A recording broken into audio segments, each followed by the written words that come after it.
Good evening. Kukatpally బాలిక murder case వీడింది. Kukatpally బాలిక murder కేసును పోలీసులు ఛేదించారు. 10వ తరగతి బాలుడు హత్య చేసినట్లుగా గుర్తించారు. నిందితుడిని పోలీసులు అదుపులోకి తీసుకున్నారు. బాలిక ఇంటి పక్కనే ఉంటున్న బాలుడు దొంగతనం చేయడానికి వెళ్లి హత్య చేసినట్లుగా నిర్ధారించారు.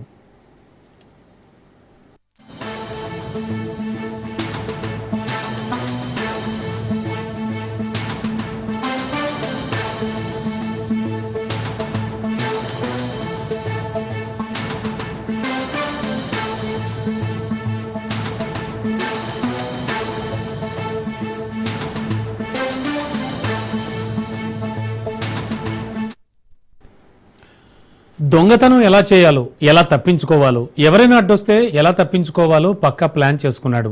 ఇంట్లో దేవుడి దగ్గర హుండీ పగలగొట్టడానికి ప్రయత్నించాడు. ఇంట్లో చొరబడి 80,000 దొంగతనం చేశాడు. ఆ బాలుణ్ణి బాలిక గమనించడంతో ఆ బాలిక గొంతు కోశాడు. ఎట్టి పరిస్థితుల్లో బతకూడదని కత్తితో విచ్చలవిడిగా దాడి చేశాడు. ప్లాన్ అంతా ఓ పేపర్పై రాసి పెట్టుకుని మరీ అమలు చేశాడు. ఇంగ్లీష్లో దొంగతనం గురించి రాసుకుని అమలు చేశాడు ఆ బాలుడు.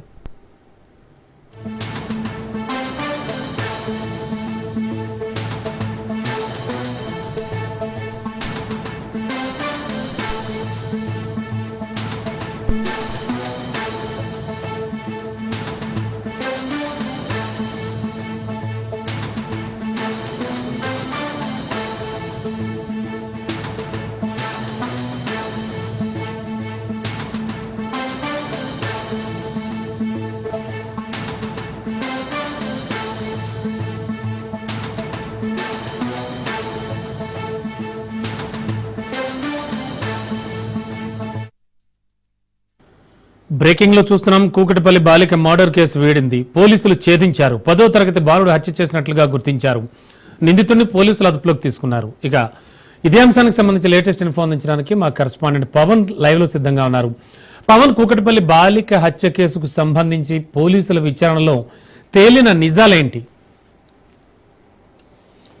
కుక్కడపల్లి బాలిక సహస్ర హత్య కేసును పోలీసులు ఛేదించారు. ముఖ్యంగా చూస్తే 10వ తరగతి చదువుతున్న విద్యార్థి యొక్క హత్యకు పాల్పడినట్లుగా దీనికి సంబంధించి పోలీసులు కూడా సాక్ష్యాధారాలు సేకరించారు. ప్రజెంట్ 10వ తరగతి చదువుతున్న సాయి అనే ఒక వ్యక్తిని కూడా అదుపులోకి తీసుకొని విచారణ కొనసాగిస్తున్నారు. అయితే ముఖ్యంగా చూస్తే సహస్రకు సంబంధించిన కుటుంబ సభ్యులపైన ముందుగా నిఘా కూడా పెట్టారు. వాళ్ళు ఎప్పుడెప్పుడు బయటకు వెళ్తారు, ఎప్పుడెప్పుడు మళ్ళీ ఇంట్లోకి వస్తారు అనే దానిపైన కూడా నిఘా పెట్టి మరి దీనికి సంబంధించి ఒక హత్యకు కూడా పాల్పడినట్లుగా ఇటు పోలీసులు గుర్తించారు. ముఖ్యంగా చూస్తే మాత్రం ప్రధానంగా ఆయా సహస్ర చనిపోయిన రోజు మాత్రం ఉదయం తల్లిదండ్రులు వెళ్ళిపోయిన సమయంలో పక్కన ఇంట్లో ఉన్న ఒక సాయి అనే ఒక వ్యక్తి అతను ముందుగానే ఒక స్కెచ్ ప్రకారమే ఒక కత్తిని కూడా తెచ్చుకొని ఆ ఇంట్లోకి వెళ్ళి ఒక దొంగతనం కూడా చేసిన నేపథ్యంలో ఆ సహస్ర చూసి తన తల్లిదండ్రులకు కూడా చెప్తారని చెప్పి ఒకసారిగా బెదిరించడంతో అప్పటికప్పుడే అతను తెచ్చుకున్న కత్తి కావచ్చు మొదటగా సహస్రం కింద పడేసి గొంతు నమిలి పూర్తిగా దీనికి సంబంధించి అతను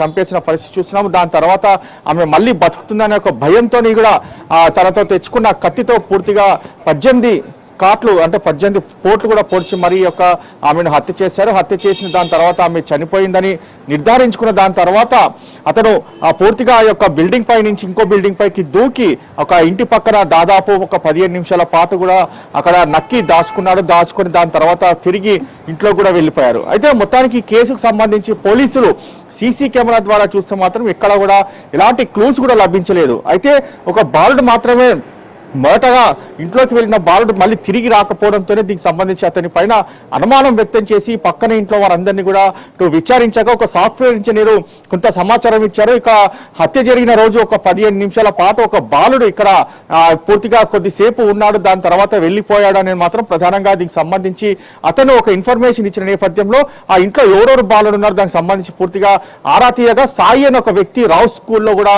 10వ తరగతి చదువుతున్నారు. అక్కడికి వెళ్ళి స్కూల్కి వెళ్ళి విచారించిన నేపథ్యంలో చూస్తే అతను పొంతనలేని సమాధానాలు కూడా చెప్తున్నారు.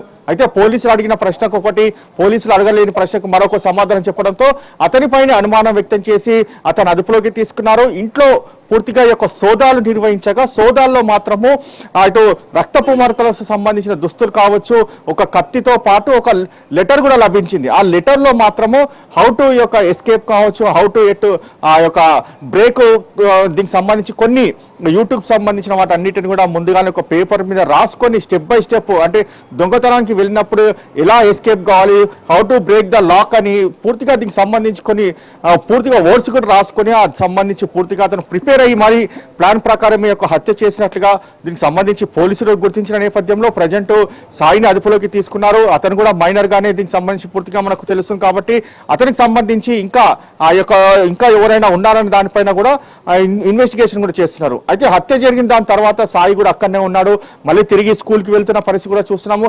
మొత్తానికి ఓవరాల్ గా పోలీసులకు మాత్రం 5 రోజుల పాటు ఈ కేసును చిక్కుముడి విప్పేందుకు కూడా పూర్తిగా పోలీసులు చాలా కష్టపడ్డ పరిస్థితి కూడా చూస్తున్నాం. మొదటగా మాత్రము ఇది పూర్తిగా బ్లాక్ మ్యాజిక్, దానికి సంబంధించిన కొంత ఇన్ఫర్మేషన్ రావడంతో ఇక్కడ పోలీసులు ఒరిస్సాకు కూడా వెళ్ళారు. ఒరిస్సాకు వెళ్ళి అక్కడ కూడా కొంత విచారణ కొనసాగించారు. అయినా కూడా ఇక్కడ కూడా ఎలాంటి క్లూ లభించలేదు. అయితే దీనికి సంబంధించి పక్క ఇంటి వారు ఎవరైనా హత్య చేసి ఉంటారని చెప్పి పూర్తిగా ఎస్ఓటి పోలీసులు వారందరినీ ఒక్కొక్కరిని కూడా విచారించగా ఈ యొక్క విషయాన్ని మాత్రము వెలుగులోకి వచ్చిన నేపథ్యంలో సాయిని మాత్రము ప్రజెంట్ అదుపులోకి కూడా తీసుకున్నారు. అదుపులోకి తీసుకొని విచారణ కొనసాగిస్తున్నారు. అయితే సహస్రం మాత్రము తను దొంగతనం చేసినప్పుడు, అంటే దేవుని వద్ద ఉన్న హుండీలో 80,000 రూపాయలు దొంగతనం చేస్తున్న నేపథ్యంలోనే సహస్ర చూసిన నేపథ్యంలో ఆమె తల్లిదండ్రులకు ఎక్కడ చెప్తుందనే భయంతోనే దీనికి సంబంధించి హత్య చేసినట్లుగా అటు పోలీసులకు కూడా పూర్తిగా దీనికి సంబంధించి అతను వాంగ్మూలం ఇచ్చినట్లుగా తెలుస్తుంది. అయితే మొదటగా ప్లాన్ ప్రకారం ఈ యొక్క దొంగతనం మాత్రము వచ్చినట్టుగా తెలుస్తుంది. ఎందుకంటే హౌ టు ఎస్కేప్ కావచ్చు, how to break the clock, ఇలాంటివన్నీ కూడా పదాలు వచ్చిరాని ఇంగ్లీష్ లో కూడా రాసుకున్న పరిస్థితి చూస్తున్నాము. దానికి సంబంధించి పూర్తిగా ఇతను ఒక ప్లాన్ ప్రకారం వచ్చి ఒక దొంగతనం చేస్తుండగా అనుకోకుండా సహస్ర చూసిన నేపథ్యంలో ఆమెను హత్య చేయాల్సి వచ్చింది అనేది మాత్రం పోలీసులకు కూడా సమాచారం ఇచ్చినట్టు, అంటే పోలీసులకు స్టేట్మెంట్ ఇచ్చినట్లుగా తెలుస్తుంది. మొత్తానికి ఓవరాల్ గా మాత్రం కుక్కటపల్లి సహస్ర కేసుకు సంబంధించి పూర్తిగా పోలీసులు మిస్టరింగ్ లో ఛేదించారు. పవన్, ముఖ్యంగా ఈ బాలుడికి సంబంధించినటువంటి వాళ్ళ ఫ్యామిలీ కానీ వాళ్ళ పేరెంట్స్ కానీ వాళ్ళ వెర్షన్స్ ఎలా ఉన్నాయి? పోలీసులు ఆ యాంగిల్ నుంచి ఏమైనా వివరాలు వెల్లడించారా? ఎవరి బాలుడు అసలు? ప్రజెంట్ మాత్రము పక్కన బిల్డింగ్ లో యొక్క బాలుడు కుటుంబ సభ్యులు నివసిస్తున్నారు. వాళ్ళ తల్లిదండ్రులను కూడా పోలీసులు విచారించారు.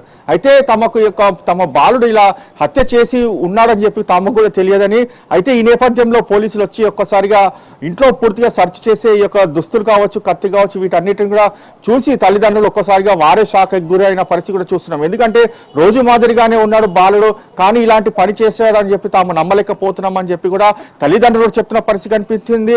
అంతేకాకుండా స్కూల్కి వెళ్ళి స్కూల్లో విచారించిన నేపథ్యంలో చూస్తే కూడా స్కూల్లో కూడా బాలుడు చాలా మంచి బాలుడు అని కూడా దీనికి సంబంధించి అక్కడ కూడా చెప్తున్న పరిస్థితి కనిపిస్తుంది. కానీ దీనికి సంబంధించి మాత్రం ఒక్కసారిగా ఈ 10th క్లాస్ పిల్లోడి యొక్క హత్య చేసినాడని చెప్పి కూడా దీనికి సంబంధించి చుట్టుపక్కల తెలియడంతో అందరూ కూడా ఒక్కసారిగా ఉలిక్కి పడిన పరిస్థితి కూడా చూస్తున్నాం. ఎందుకంటే ఇదంతా కూడా ఒక ప్రొఫెషనల్ యొక్క హత్య చేసిన తీరులో ఉంది. దీనికి సంబంధించి మాత్రము ప్రధానంగా ముందుగానే ప్రొఫెషనల్స్ ఎవరైనా ఈ యొక్క హత్య చేశారనే దానికి సంబంధించి కూడా పోలీసులు ఆ విధంగా కూడా ఇన్వెస్టిగేషన్ చేశారు. కానీ పూర్తిగా ఇన్వెస్టిగేషన్ చేస్తే మాత్రము ఒక మైనర్ బాలుడు దీనికి సంబంధించి హత్య చేసినట్లుగా పూర్తిగా ఆనవాళ్ళతో పాటు దీనికి సంబంధించి సీసీ ఫుటేజ్ కావచ్చు, సైంటిఫిక్ ఎవిడెన్స్ కావచ్చు, కత్తి కావచ్చు, ఈ యొక్క హత్యకు సంబంధించి అన్ని ఏవే ఆధారాలు ఉన్నాయో వాటన్నిటిని కూడా పోలీసులు సేకరించారు. ప్రజెంట్ మాత్రము ఒక మైనర్ బాలుడు కాబట్టి అతని విచారణ కొనసాగిస్తున్నారు.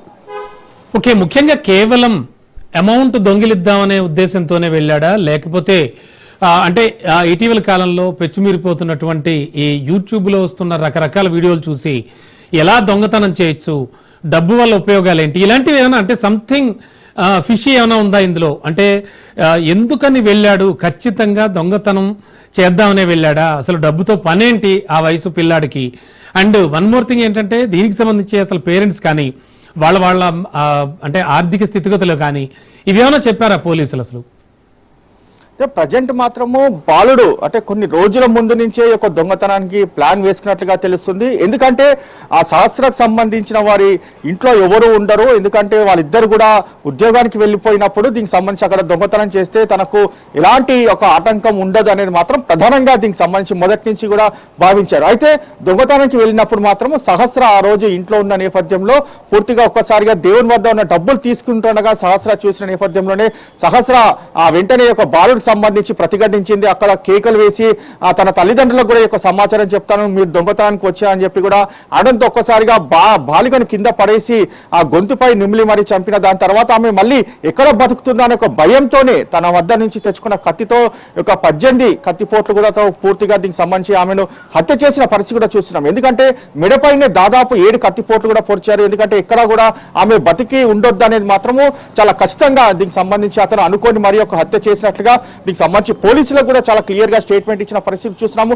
దాని తర్వాత కత్తిని కూడా తిరిగి తీసుకెళ్లిపోయాడంటే మాత్రం ఎక్కడ కూడా ఆనవాళ్లు లభించలేని పరిస్థితి చూస్తున్నాం. అయితే అతను వచ్చినప్పుడు మాత్రము అక్కడ గోడ కావచ్చు, ఇతర సంబంధించిన మంచం పైన కావచ్చు, అక్కడ కొన్ని ఫింగర్ ప్రింట్స్ కూడా తీసుకున్నారు. ఫింగర్ ప్రింట్స్ తీసుకున్న దాని తర్వాత ఈ యొక్క బాబుని సాయిని అదుపులోకి తీసుకున్న దాని తర్వాత ఫింగర్ ప్రింట్స్ టాలీ చేస్తే మాత్రము ఇద్దరి సేమ్ ఫింగర్ ప్రింట్స్ టాలీ అయిన దాని తర్వాత పోలీసులు ఖచ్చితంగా సాయి యొక్క మర్డర్ చేశారని మాత్రము నిర్ధారించారు. అయితే ఇక్కడ అంతా కూడా సైంటిఫిక్ ఎవిడెన్స్ మాత్రం పోలీసులకు చాలా క్లూస్ కూడా లభించాయి. క్లూస్ లభించిన నేపథ్యంలోనే ఈ యొక్క కేసును కూడా ఛేదించారు. మొదటగా మాత్రము అనేక యాంగిల్స్ లో దీనికి సంబంధించి కేసును కూడా మిస్టరీగా అనుకున్నారు. కానీ ఇక్కడ కూడా దీనికి సంబంధించి ఆనవాళ్ళు లభించకపోవడంతో ఈ కేసును ఇంకా ఏ విధంగా ఛేదిస్తారని మాత్రము ప్రధానంగా అనేక అంశాలు కూడా తెరపైకి వచ్చాయి. కానీ పోలీసులు మాత్రం దీనికి సంబంధించి పూర్తిగా లోతుగా దర్యాప్తు చేయడంతోనే ఈ యొక్క సాయికి సంబంధించిన పూర్తిగా విషయం కూడా బయటకి వచ్చింది. ఓకే, పోలీసులు వెల్లడించినటువంటి విషయాల్లో ఇప్పుడు ఆ బాలుడు ఎక్కడున్నాడు, అలాగే విచారణలో తనకు తానుగానే విషయాలన్నీ వెల్లడించాడా, లేకపోతే ఎట్లా, ఏం చెప్తూ ఉన్నారు పోలీసులు ఫైనల్ గా? పోలీసులు మాత్రం దీనికి సంబంధించి చూస్తే బాలుని విచారిస్తున్నాము.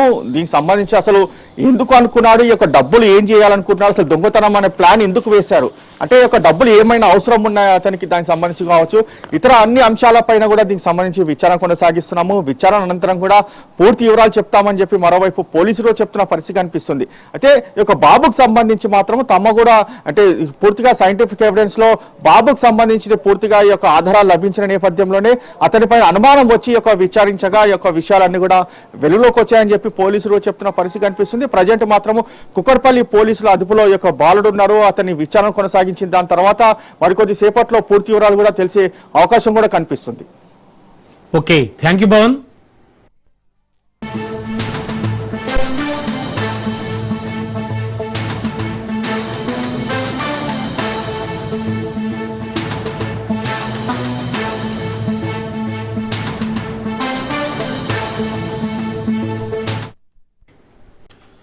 మరో బ్రేకింగ్, ఎర్రవెల్లి ఫామ్ హౌస్ లో కేసీఆర్ తో హరీష్ రావు భేటీ అయ్యారు. కాళేశ్వరం నివేదికపై హైకోర్టు విచారణ తదితర పరిణామాలపై చర్చించారు. కాళేశ్వరం కమిషన్ నివేదికపై మధ్యంతర ఉత్తర్వులు ఇవ్వలేమంది హైకోర్టు. పూర్తి వివరాలతో కౌంటర్ దాఖలు చేయాలని హైకోర్టు ఆదేశించింది. తదుపరి విచారణను 4 వారాల పాటు వాయిదా వేసింది. తమ తదుపరి కార్యాచరణపై కేసీఆర్ హరీష్ రావు చర్చించారు.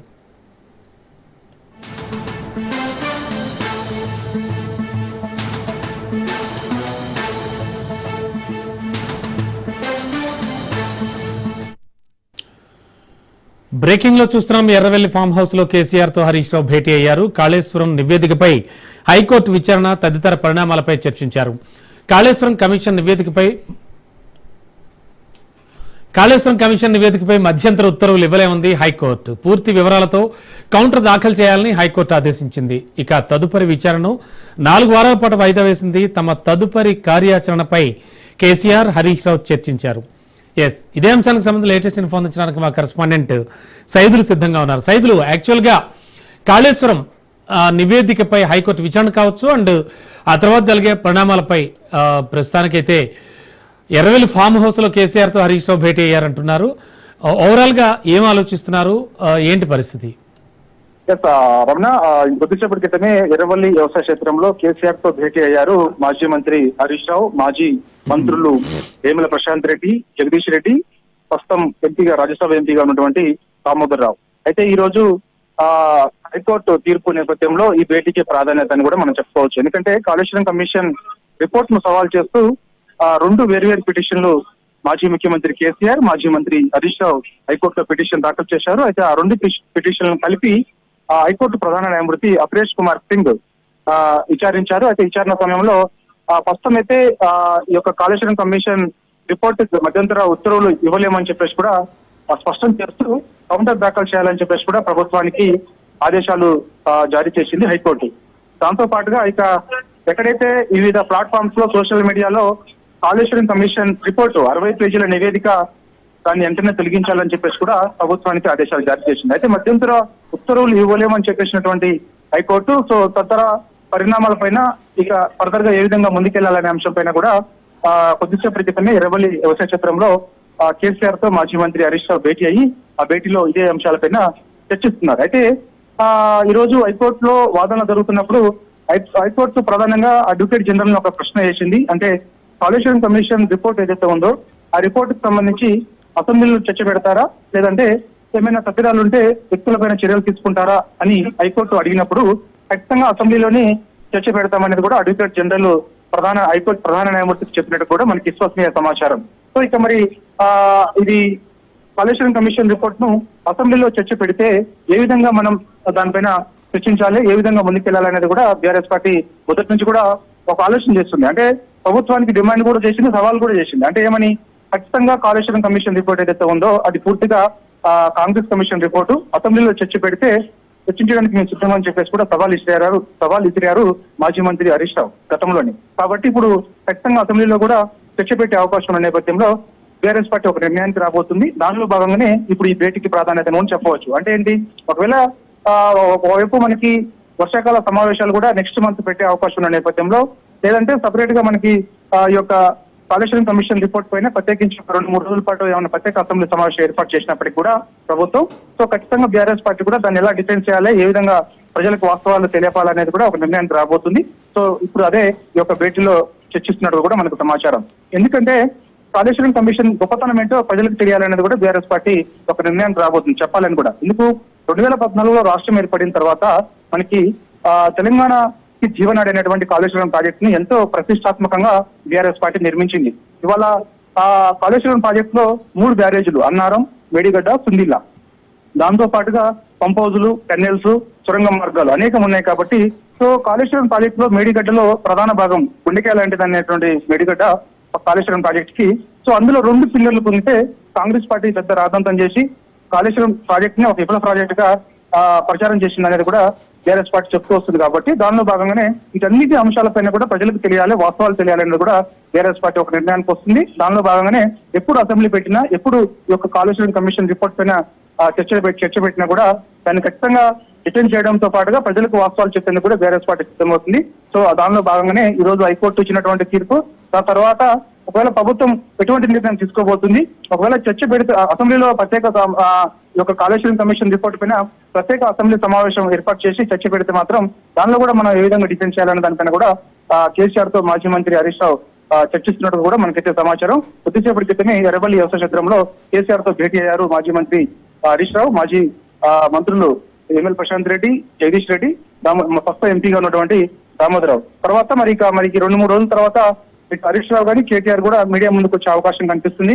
సో తర్వాత మరి ఏ విధంగా పరిణామాలు ఉంటాయి, రాష్ట్ర ప్రభుత్వం కాళేశ్వరం కమిషన్ రిపోర్ట్ కు సంబంధించి ఏ విధంగా ముందుకెళ్తుంది, దాన్ని ఏ విధంగా డిఫెన్స్ చేయాలన్న అంశం పైన కూడా బీఆర్ఎస్ సమాలోచన అయితే చేస్తుంది. Okay, thank you Saidulu.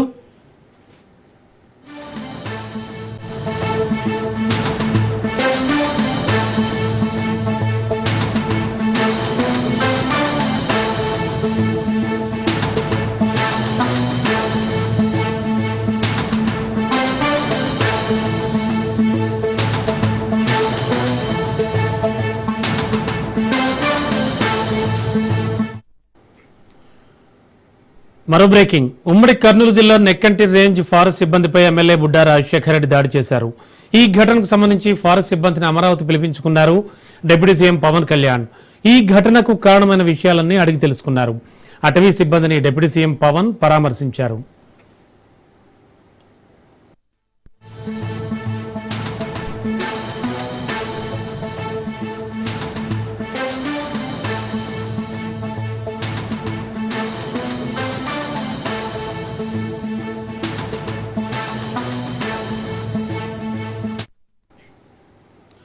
ఉమ్మడి కర్నూలు జిల్లా నెక్కంటి రేంజ్ ఫారెస్ట్ సిబ్బందిపై ఎమ్మెల్యే బుడ్డా రాజశేఖర రెడ్డి దాడి చేశారు.